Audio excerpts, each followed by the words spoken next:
Television is the demiurge and the metamedium of postmodern art. It fragments and reconstructs artists and their art in its own image. But television both deifies and reifies the artist. Beneath its baptizing hands, logos becomes logo. Incubus-like, television sucks reality from the subjects it overtly mythologizes. By promoting all subjects with the same promiscuous if democratic urgency and with the same semiological devices, television ends by foregrounding not these subjects, but its own legerdemain.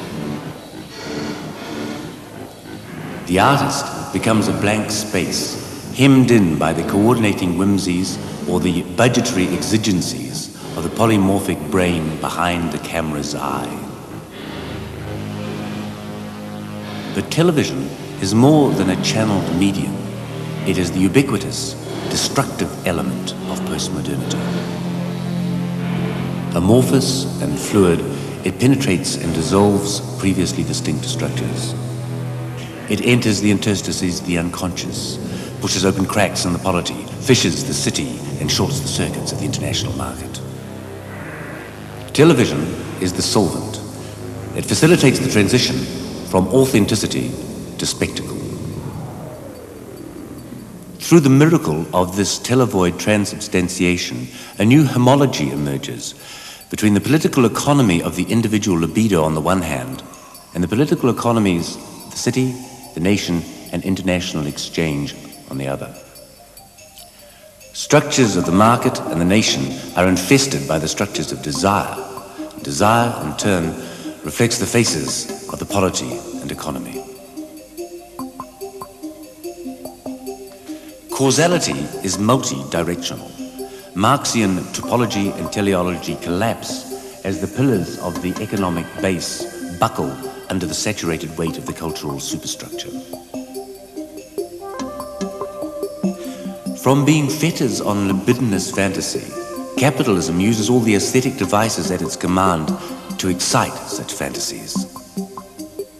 Brushing aside primordial taboos, it ruptures the membrane between the repressed unconscious and the puritanical superego. The consuming subject becomes mesmerized by icons of desire and images of gratification.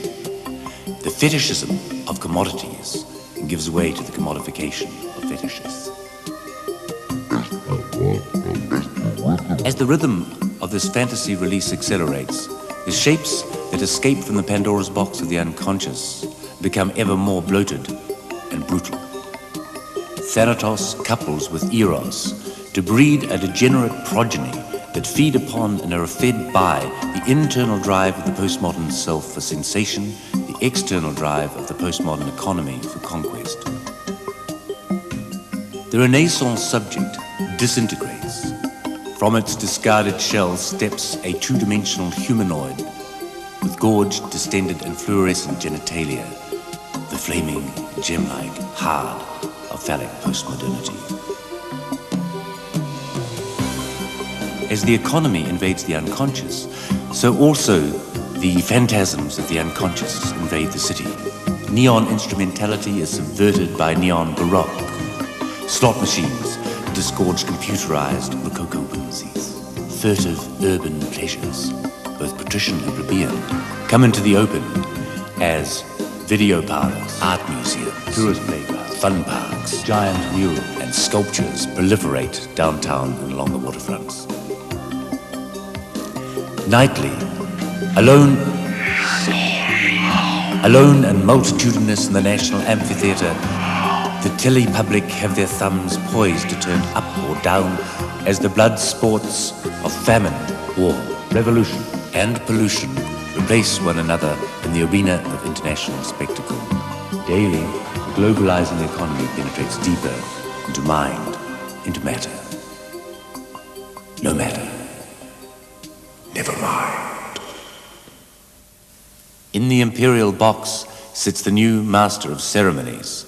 The high bourgeois subject turned impresario presides over the burning city-state. Calvin's Geneva is dialectically effaced as Nero's Rome, or Lorenzo's Florence returns in a new postmodern guise, where synthesis itself is synthesized. Accumulation complete, the Calvinist tucks a violin beneath his chin and strikes up a cavalier tune. The puppets of his new Florence twitch at the end of their strings. The fiddler grins. Emerging from its old fin de siècle ghetto, art is reintegrated into the polity and the economy. It copulates to the point of fusion with power, wealth, and desire. Categories collapse. Capital is sublimated into art. Art dissolves the resistance of subjectivity to power. Power feeds upon the fantasies art generates. In a po-modified world, hyper-rationality and hyper-irrationality foreground each other in an endless optical illusion. Vertigo is the only epistemology available to the denizens of the New Florence. The lord of the dance strips off the Puritan's mask to reveal the face of the clown. He strips off the clown's mask to reveal the face of the entrepreneur. He strips off the entrepreneur's mask to reveal the face of the political messiah. He strips off the politician's mask to reveal the face of the artist. Behind that again, in infinite regression, lie the faces of the Puritan, the politician, the clown, the entrepreneur, the artist, the Puritan, the politician, the clown, the entrepreneur, the artist. The masks blur as the lightning change artist speeds up his act. None of the faces has ontological priority, but a fleeting lacuna between roles allows us to glimpse the cold formalism of the skull that lies behind all masks. The fiddler grins.